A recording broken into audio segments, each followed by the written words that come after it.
Hello friends, అందరికీ నమస్కారం. తెలుగు రాష్ట్రాలకి వాతావరణ శాఖ హెచ్చరికలు జారీ చేసింది.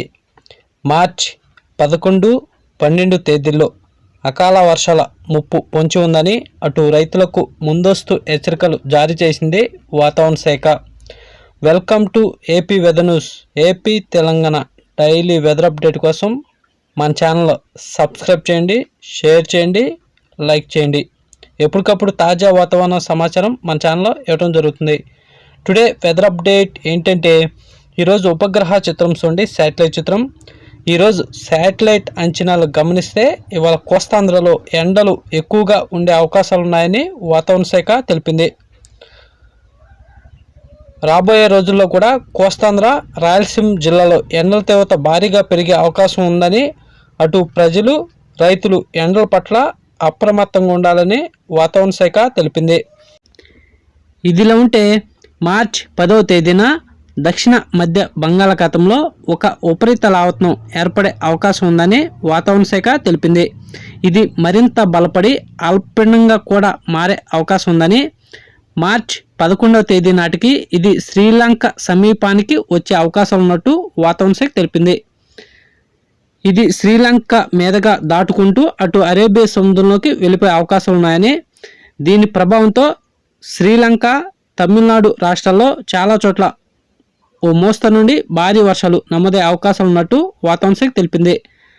ఈ అల్పపీడన ప్రభావంతో దక్షిణ కోస్తాంధ్ర జిల్లాలకు కూడా 11, 12 తేదీల్లో ఓ మోస్తరు నుండి భారీ వర్షాలు అక్కడక్కడ నమోదయ్యే అవకాశాలు ఉన్నాయని అటు రైతులు, ప్రజలు, దక్షిణ కోస్తాంధ్ర ప్రజలు అప్రమత్తంగా ఉండాలని వాతావరణ శాఖ తెలిపింది. ఒకవేళ ఈ అల్పపీడనం దిశ మారితే మాత్రం దక్షిణ కోస్తాంధ్ర, రాయలసీమ జిల్లాలో వర్షాలు మరింత పెరిగే అవకాశం కూడా ఉందని వాతావరణ శాఖ తెలిపింది. ఇది 10వ తేదీ నాటికి ఈ అల్పపీడనం ఎంత ప్రభావం ఉండేది స్పష్టత వచ్చే అవకాశం ఉన్నట్టు వాతావరణ శాఖ తెలిపింది. ఇదిలో ఉంటే ప్రజెంట్ ఈరోజు ఉన్న వాతావరణ సమాచారం ప్రకారం ఈ అల్పపీడన ప్రభావంతో 11, 12 తేదీలలో ఇటు దక్షిణ కోస్తాంధ్ర జిల్లాలైన చిత్తూరు, తిరుపతి, సూళ్లూరుపేట, గూడూరు, నెల్లూరు, మదినపల్లి ఈ ప్రాంతాల్లో చాలా చోట్ల ఓ మోస్తరు నుండి తేలికపాటి వర్షాలు, అక్కడక్కడ భారీ వర్షాలు మార్చి 11, 12 తేదీల్లో నమోదయ్యే అవకాశం ఉన్నట్టు వాతావరణ శాఖ తెలిపింది. ఇటు రాయలసీమ జిల్లాలోని కొన్ని భాగాల్లో నమోదయ్యే అవకాశాలు ఉన్నాయని, అవి కడప, రాయచోటి, కదిరి, పొద్దుటూరు, అనంతపురం, హిందూపురం ఈ ప్రాంతాల్లో అక్కడక్కడ ఓ మోస్తరు నుండి తేలికపాటి వర్షాలు మార్చి 11, 12 తేదీల్లో నమోదయ్యే అవకాశాలు ఉన్నట్టు వాతావరణ శాఖ తెలిపింది. మిగతా రాయలసీమ జిల్లాలో పొడి వాతావరణమే కొనసాగే అవకాశాలు ఉన్నాయని వాతావరణ శాఖ తెలిపింది. ఇటు మధ్య కోస్తాంధ్ర, ఉత్తరాంధ్ర జిల్లాలో ఎండల తీవ్రత భారీగా ఉండే అవకాశం ఉందని, 38 నుండి 43 డిగ్రీల మధ్యలో ఉష్ణోగ్రతలు నమోదయ్యే అవకాశాలు ఉన్నట్టు వాతావరణ శాఖ తెలిపింది. ఇదిలా ఉంటే అటు తెలంగాణ విషయానికి వస్తే తెలంగాణ జిల్లాల్లో పొడి వాతావరణమే కొనసాగే అవకాశాలు ఉన్నాయని, 38 నుండి 43 డిగ్రీలలో తెలంగాణ జిల్లాలో ఉష్ణోగ్రత నమోదయ్యే అవకాశాలు ఉన్నట్టు వాతావరణ శాఖ తెలిపింది. ఇదిలా ఉంటే తెలుగు రాష్ట్రాల్లో ఉష్ణోగ్రత చూస్తే తెలంగాణలో రాత్రివేళ మినిమం 20 డిగ్రీల సెల్సియస్ నమోదవగా, ఏపీలో కూడా మినిమం రాత్రిపూట 21 డిగ్రీల సెల్సియస్ నమోదైనట్టు వాతావరణ శాఖ తెలిపింది.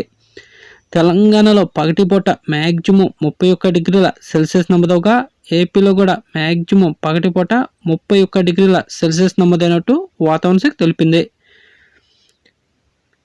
మార్చి 10వ తేదీన ఏర్పడు అల్పపీడనం ప్రభావంతో 11, 12 తేదీల్లో తమిళనాడు రాష్ట్రాన్ని ఆనుకుని ఉన్న దక్షిణ కోస్తాంధ్ర జిల్లాలో వర్షాలు నమోదయ్యే అవకాశాలు ఉన్నాయని వాతావరణ శాఖ తెలిపింది. ఒకవేళ ఈ అల్పపీడనం దిశ మారితే మాత్రం వర్షాలు మరింత పెరిగే అవకాశాలు కూడా లేకపోలేదని వాతావరణ శాఖ తెలిపింది. అటు ప్రజలు, రైతులు అప్రమత్తంగా ఉండాలని వాతావరణ శాఖ తెలిపింది. అటు రాయలసీమ జిల్లాలో ఉష్ణోగ్రతలు కూడా భారీగా పెరిగే అవకాశం ఉన్నాయని వాతావరణ శాఖ తెలిపింది. ఇలాంటి డైలీ వెదర్ అప్డేట్ కోసం మన ఛానల్ సబ్స్క్రైబ్ చేయండి, షేర్ చేయండి, లైక్ చేయండి. థ్యాంక్స్, ధన్యవాదాలు, వాచింగ్.